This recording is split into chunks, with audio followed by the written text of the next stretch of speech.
जिंदगी तबाह करने वाला टूल। प्यार और फ्रॉड किसी के भी साथ हो सकता है। They borrowed quick loans to support their families, but the killer Chinese loan apps got the better of them. लोगों को धमकी देना, ब्लैकमेल करना शुरू कर देते थे। उनके रिश्तेदारों को उसमें कोई ना कोई अश्लील फ़ोटो वीडियो भेज करके ब्लैकमेल करते थे और इस तरह का इन्होंने 300 करोड़ का घोटाला किया है।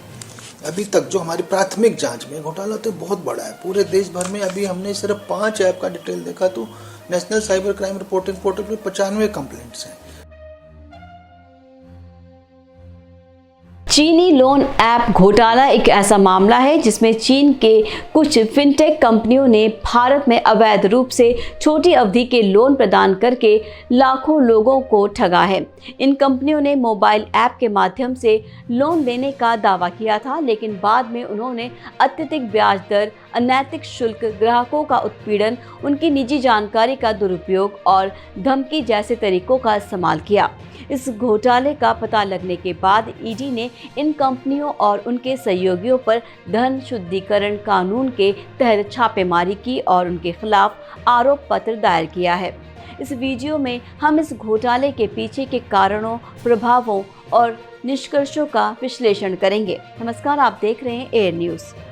चीनी लोन ऐप घोटाले का शुरुआत साल 2016 के मध्य में हुई। इसके बाद बेंगलुरु, काजीपेट और जंगाओं में कई एफआईआर दर्ज हुए।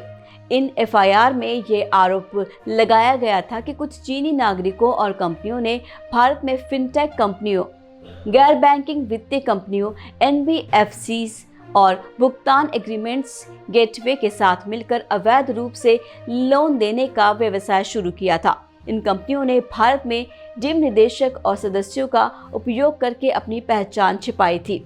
इन कंपनियों ने मोबाइल ऐप के जरिए लोन देने का वादा किया था, जिसके लिए उन्होंने ग्राहकों से उनकी आधार कार्ड, पैन कार्ड, बैंक खाता विवरण, फोन कॉन्टैक्ट लिस्ट जैसे निजी जानकारी मांगी थी।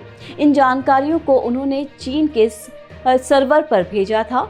इन कंपनियों ने लोन की राशि को बहुत कम रखा था, जैसे 2000 रुपये से 10,000 रुपये तक के, लेकिन उन्होंने लोन की अवधि को बहुत कम रखा था, जैसे 7 दिन से 15 दिन तक। इसके अलावा उन्होंने लोन पर बहुत अधिक ब्याज दर लगाई थी, जैसे 30% से 40%, और लोन के साथ अन्य शुल्क भी वसूले थे। जबकि ग्राहक लोन की राशि को समय पर चुकाने में असमर्थ होते थे, तो इन कंपनियों ने उन्हें तंज करने, धमकाने और उनके परिवार और दोस्तों को फ़ोन करने, उनकी निजी फ़ोटो को माफ़ करके उनके संपर्कों में भेजने और झूठे कानूनी नोटिस भेजने जैसे तरीक़ों से तंग करते थे। ऐसा करके इन कंपनियों ने ग्राहकों को मानसिक, आर्थिक और सामाजिक रूप से परेशान किया। कुछ ग्राहक इस दबाव को सहन नहीं कर पाए और आत्महत्या तक कर ली।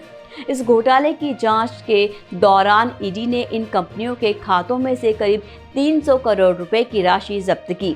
ईडी ने यह भी पता लगाया कि इन कंपनियों ने भारत से चीन को अवैध रूप से करीब 2000 करोड़ रुपए की राशि को हवाला के जरिए भेजा था।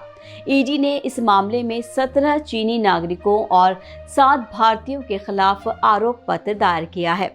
आपको बता दें कि चीनी लोन ऐप घोटाले ने भारत में फिनटेक क्षेत्र की छवि को बिगाड़ा है।